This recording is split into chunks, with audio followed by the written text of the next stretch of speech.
Hello dear student, কেমন আছো তোমরা সবাই?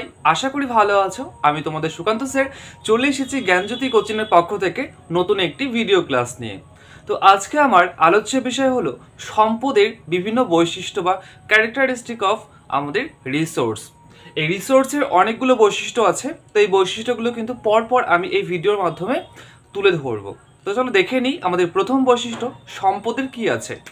আমাদের প্রথম বৈশিষ্ট্য আছে কার্যকারিতা, অর্থাৎ কোনো বস্তু তখনই সম্পদ হয় যখন সেই বস্তুর মধ্যে কার্যকারী ক্ষমতা থাকে। যেমন কয়লা কিন্তু সম্পদ না, যখন সেই কয়লা পুড়িয়ে তাপবিদ্যুৎ তৈরি করা হয় বা যখন সেই কয়লা পুড়িয়ে রান্না করা হয় তখনই কিন্তু সেই কয়লাটাকে আমরা সম্পদ হিসাবে পরিগণিত করছি। অর্থাৎ কার্যকারিতা ব্যতীত কোনো বস্তুই কিন্তু আমাদের সম্পদ একেবারেই নয়।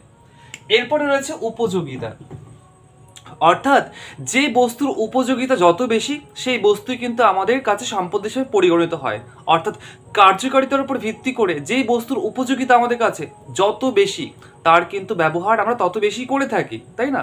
যেমন জলের কিন্তু ব্যবহার অনেক রয়েছে, যার জন্য জল কিন্তু আমাদের কাছে অন্যরকম একটি গুরুত্বপূর্ণ সম্পদে পরিণত হয়েছে। এরপরে রয়েছে ব্যবহারযোগ্যতা, অর্থাৎ কি সম্পদ আমরা তাকেই বলবো যার বহুমুখী ব্যবহার থাকবে। যেমন একটু আগে জলের কথা বলছিলাম, জল কিন্তু আমাদের শুধু তৃষ্ণা মেটানোর কাজে ব্যবহার করে না বা কাজে আসে না, জলকে কিন্তু আমরা বহুমুখী ব্যবহার করি। যেমন কৃষিকাজে ব্যবহার করি, জলবিদ্যুৎ উৎপাদনের কাজে ব্যবহার করি, শিল্পে ব্যবহার করি, কলকারখানায় ব্যবহার করি, তাই না?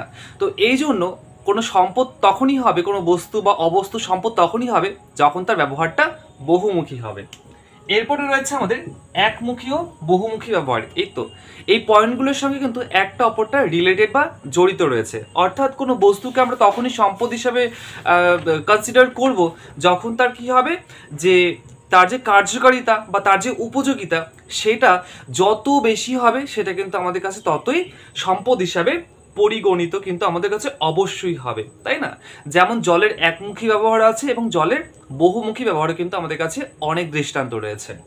আচ্ছা, এরপর রয়েছে বস্তুগত ও অবস্তুগত রূপ, অর্থাৎ সম্পদ আমাদের কাছে শুধুমাত্র বস্তুগত হবে বা অবস্তুগত হবে এমন কোনো মানে নেই। সম্পদ সৃষ্টির তিনটি উপাদান রয়েছে: প্রাকৃতিক উপাদান, মনুষ্য সৃষ্ট উপাদান বা মানুষ রয়েছে, তার সঙ্গে রয়েছে মানুষের সৃষ্টি সংস্কৃতি। তো প্রকৃতিতে আমাদের যে সম্পদগুলো রয়েছে সেই সমস্ত সম্পদ হচ্ছে বস্তুগত সম্পদ। যেমন আমাদের কয়লা, লোহা, তামা, আকরিক এসব কিন্তু আমাদের রয়েছে বস্তুগত সম্পদ। এবার মানুষ ও সংস্কৃতি মিলে যে সম্পদগুলো তৈরি হয় সেগুলো কিন্তু আমাদের অবস্তুগত সম্পদ। যেমন সামাজিক আইন রয়েছে, তাছাড়া রয়েছে আমাদের বিভিন্ন জ্ঞান, সংস্কৃতি, মেধা, এটা কিন্তু আমাদের কাছে অবস্তুগত সম্পদ। আমাদের শিক্ষা, প্রযুক্তি। এরপরে রয়েছে বিশ্বব্যাপী চাহিদা, অর্থাৎ কোনো বস্তু বা অবস্তুকে আমরা সম্পদ তখনই বলবো যখন তার চাহিদা কিন্তু গোটা বিশ্বব্যাপী থাকবে। অর্থাৎ কি প্রতিটি দেশের মানুষের কাছে তার গ্রহণযোগ্যতা থাকবে, তখনই কিন্তু তাকে আমরা সম্পদ বলবো। যেমন ধরো কাষ্ঠ সম্পদ, গোটা বিশ্বের কিন্তু কাঠের যোগানের অন্যতম দরকার হয়, কারণ কাঠ থেকে পেপার তৈরি করা হচ্ছে, কাঠ থেকে আসবাবপত্র তৈরি করা হচ্ছে, তাই না? তো সেক্ষেত্রে কোনো বস্তু বা অবস্তুকে আমরা তখনই সম্পদ হিসাবে চিহ্নিত করবো, তার বৈশিষ্ট্য হিসাবে মেনে নেব যখন তার কি থাকবে, বিশ্বব্যাপী একটা আলাদা রকম চাহিদা থাকবে, তাই না? যেমন ধরো পেট্রোলের চাহিদা রয়েছে কীরকম, ইন্ডিয়া বাইরের দেশ থেকে কিনে নিয়ে আসছে। তো এই রকমই কিন্তু অন্যান্য দেশও কিন্তু পেট্রোল, ডিজেল থেকে শুরু করে আরো অন্যান্য সম্পদকে নিজের দেশে আহরণ করছেন বা কিনে নিয়ে আসছেন। আচ্ছা, এরপরে হচ্ছে কি সীমিত যোগান, অর্থাৎ সম্পদ কিন্তু সেই বিষয়টা বা সেই জিনিসটাই যার যোগান কি থাকবে, সীমিত থাকবে। যদি কোনো বিষয়ের যোগান যদি প্রয়োজনের তুলনায় বা মানুষের সংখ্যার তুলনায় যদি বেশি হয় তখন কিন্তু সেটা আমাদের কাছে সম্পদ হিসাবে পরিগণিত হয় না, তাই না? যেমন রাস্তাঘাটে কত পাথর পড়ে থাকে, আমরা কিন্তু সেই পাথরে হাতও দিই না, কিন্তু যদি রাস্তাঘাটে সোনা পড়ে থাকে আমরা কি সেটা কিন্তু তুলে নেব, তাই না? তো ঠিক একইভাবে বোঝা যায় যে পাথরের পরিমাণটা কিন্তু হিউজ রয়েছে, কারণ সেটা চাহিদার তুলনায় বেশি পাওয়া যায়। কিন্তু সোনা, রূপো, তামা, লোহা এগুলো কিন্তু চাহিদার তুলনায় খুব কম পাওয়া যায়, যার জন্য কিন্তু আমরা তাকে বেশি বেশি গুরুত্ব দিয়ে ফেলছি। এজন্য কোনো বস্তু বা অবস্তুকে আমরা তখনই সম্পদ হিসাবে চিহ্নিত করব যখন তার যোগান প্রয়োজনের তুলনায় কম থাকবে। এরপরে রয়েছে গ্রহণযোগ্যতা, অর্থাৎ জাতি ধর্ম বর্ণ নির্বিশেষে আমরা সম্পদ তাকেই বলবো যেখানে তার গ্রহণযোগ্যতা কিন্তু সবার মধ্যে থাকবে। কিন্তু তার মধ্যে কিন্তু কিছু পার্থক্য দেখা যায়, যেমন গোমাংস, এটা কিন্তু হিন্দুদের কাছে একটি সম্পদ নয়, আবার এটি মুসলিম ধর্মের লোকেদের কাছে এটা একটি সম্পদ, তাই না? তো এই ধরনের বিষয়কে কিন্তু আমরা কখনোই সম্পদ হিসাবে গ্রহণযোগ্যতা দেব না, কারণ এর যে চাহিদা বিশ্বব্যাপী কিন্তু নেই, তাই না? আচ্ছা, এরপরে রয়েছে প্রয়োগযোগ্যতা। অর্থাৎ সম্পদ কিন্তু আমরা কোনো বস্তুকে আমরা তখনই বলি যখন তার মধ্যে কি অনেক প্রয়োগের বিষয় থাকে, তাই না? যখন কোনো সম্পদ আমরা তখন তাকেই বলতে পারি যখন তাকে নিয়ে বিভিন্ন প্রয়োগ করা যাবে, তাকে নিয়ে বিভিন্ন পরীক্ষা নিরীক্ষা করা যাবে, তার বিভিন্ন মূল্য থাকবে। তো এই বিষয়টা কিন্তু একটা অন্যরকম একটা বিষয় রয়েছে। আর যে বস্তু বা যে অবস্তু মানুষের যত ভালোভাবে চাহিদা পূরণ করতে সক্ষম হবে, তার প্রয়োগযোগ্যতা কিন্তু ততই বেশি হবে, তাই না? যেমন জলের ক্ষেত্রে জলের প্রয়োগযোগ্যতা সবচেয়ে বেশি, কারণ জল থেকে আমরা প্রচুর কিছু তৈরি করতে পারছি বা আমাদের অনেকটা সুবিধা পাওয়া যাচ্ছে। এরপরে রয়েছে অন্যতম বৈশিষ্ট্য, সেটা হচ্ছে পরিবেশ মিত্রতা। অর্থাৎ সম্পদ আমরা তাকেই বলবো যার কি পরিবেশের সঙ্গে একটা পরিবেশ বান্ধব রিলেশন থাকবে।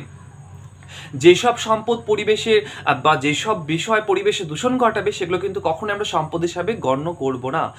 অর্থাৎ যেগুলো পরিবেশ বান্ধব, পরিবেশে কোনো ক্ষতি করছে না, সেগুলো কিন্তু আমাদের কাছে অন্যতম প্রধান সম্পদ।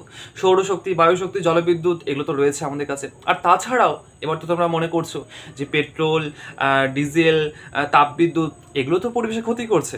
এগুলো ক্ষতি করলেও প্রয়োজনের তুলনায় যখন ক্ষতিটা অল্প করে তখন কিন্তু তাকে আমরা সম্পদ হিসেবে মেনে নিতে পারবো। এরপরে হচ্ছে কি সুগম্যতা। অর্থাৎ সুগম্যতা মানে কি, কোনো বস্তু বা অবস্তুকে আমরা সম্পদ তখনই বলবো বা যখন তার কাছে কিন্তু পৌঁছানো যাবে। অর্থাৎ কোনো বস্তুর কাছে যদি আমরা খুব কাছে পৌঁছাতে পারি বা সেটা সম্পদ তৈরি বা সম্পদ আহরণের জন্য একদম সুগম পথ হয়, তাহলে কিন্তু সেখান থেকে সম্পদ তৈরি করা সম্ভব। এবার যদি কোনো বিষয় বা কোনো জায়গা থেকে যদি সঠিকভাবে আমরা সম্পদটাকে আহরণ করতে না পারি, যেমন দক্ষিণ মেরুর কিছু এলাকা রয়েছে, সেখানে কিন্তু প্রাকৃতিক প্রতিকূলতার জন্য বা একবারে দুর্গম পাহাড়ি অঞ্চলের প্রতিকূলতার কারণের জন্য কিন্তু সেখানে প্রচুর সম্পদ থাকা সত্ত্বেও সেটা কিন্তু আমরা ব্যবহার করতে পারছি না। আর এই ব্যবহার করতে পারছি না বলেই কিন্তু কি হচ্ছে, আমাদের সেটাকে সম্পদ হিসাবে পরিবর্তন করতে পারছি না। তো এই বিষয়টা কিন্তু রয়েছে সুগম্যতা। অর্থাৎ তখন আমরা সম্পদ বলবো যখন সেই বিষয়টাকে আমরা সঠিকভাবে ইউটিলাইজ বা তার কাছাকাছি আমরা যেতে পারবো। এরপর রয়েছে পরিবর্তনশীলতা। অর্থাৎ কি সম্পদ তাকেই বলবো যেটা কিন্তু সময়ের সঙ্গে সঙ্গে কিন্তু একটা অভিযোজন করবে বা সঙ্গতি বিধান একটা সাহায্য করবে।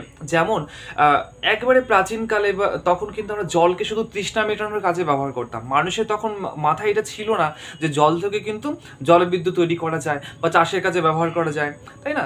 তো সেক্ষেত্রে দেখা যায় যে জল থেকে জলবিদ্যুৎ তৈরি করা, জল বিভিন্ন কলকারখানায় ইউজ করা, তারপরে ধরো সেই কয়লাকে মানুষ জানতো সেই অনেক পরে মানুষ তার ব্যাপারটা জেনেছে, সেই কয়লা দিয়ে তারা রান্না করতো।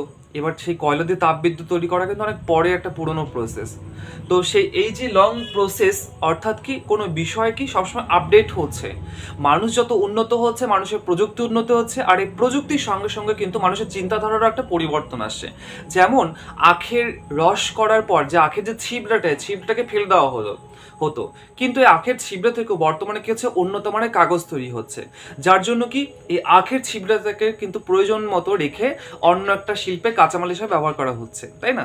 তো সেই ক্ষেত্রে দেখা যায় যে এই যে পরিবর্তনশীলতা, অর্থাৎ আগে যেভাবে ব্যবহার করা হতো বর্তমানে প্রযুক্তির সাহায্যে কিভাবে ব্যবহার করা হচ্ছে, বা ভবিষ্যতে আরো যেগুলো আমরা এখন সম্পদ হিসেবে পরিগণিত করছি না বা সম্পদের কোনো তালিকাতে রাখছি না, সেগুলো ইন ফিউচার কিভাবে সম্পদে আসবে, সেক্ষেত্রে কিন্তু পরিবর্তনশীলতা সম্পদের একটি অন্যতম প্রধান বৈশিষ্ট্য রয়েছে।